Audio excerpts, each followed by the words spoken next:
Aujourd'hui, on est devant l'usine de production de bois rouge. Qu'est-ce que vous pouvez nous dire sur cette unité de production électrique?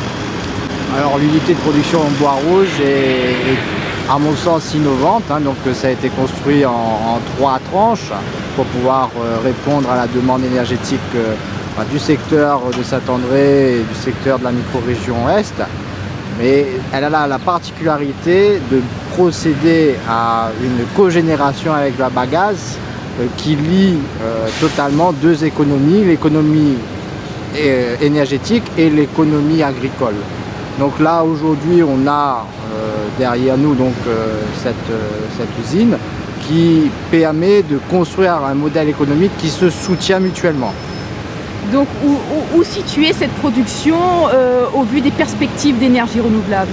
Donc cette énergie, donc elle est renouvelable en partie puisqu'il y a de la cogénération de la bagasse. Bon, on la situerait, on va dire, à mi-chemin puisqu'elle a besoin quand même malgré tout de charbon pour pouvoir produire suffisamment d'énergie. Mais elle a cette particularité qui permet de voir l'avenir avec beaucoup, on va dire, d'optimisme. D'accord. Est-ce que cette production d'électricité répond à la demande ou est-ce qu'il y a encore aux heures de pointe des problèmes pour alimenter la population en attente d'électricité? Donc la nouvelle gouvernance énergétique qui est mise en place et dont le Sidelec fait partie se pose sur ces questions. Il s'interroge sur la possibilité de répondre à échéance de 2030 à la demande énergétique de la population.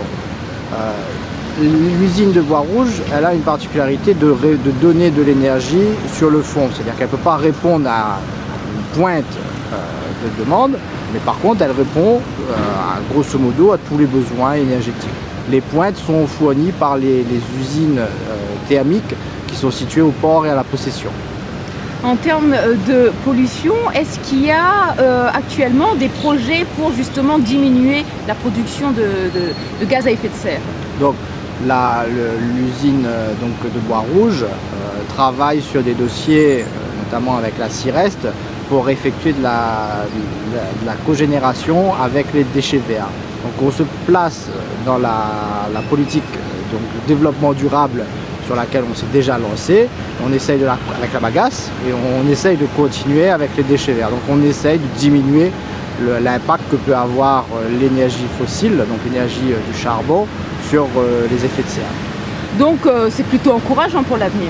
Donc on pourrait se demander quel devenir pour cette zone, la zone de bois rouge. La municipalité de Saint-André a quand même de grands projets pour cette zone avec la création notamment d'un port, d'un quai de débarquement qui permettra de sécuriser l'approvisionnement en charbon de l'unité énergétique et qui, couplé avec un projet de recherche d'eau profonde des mers et d'utilisation d'énergie thermique des mers, pourrait permettre de diversifier la production énergétique du site. Ce sont des projets de développement durable sur lesquels la municipalité travaille activement. Et en tant que délégué au Sidelec, je vais essayer de tout faire pour pouvoir continuer sur cette pente qui est réellement une piste de développement durable pour le site et la Réunion. Donc, on essaye de se placer dans une gouvernance encourageante basée sur les 3 principes du développement durable.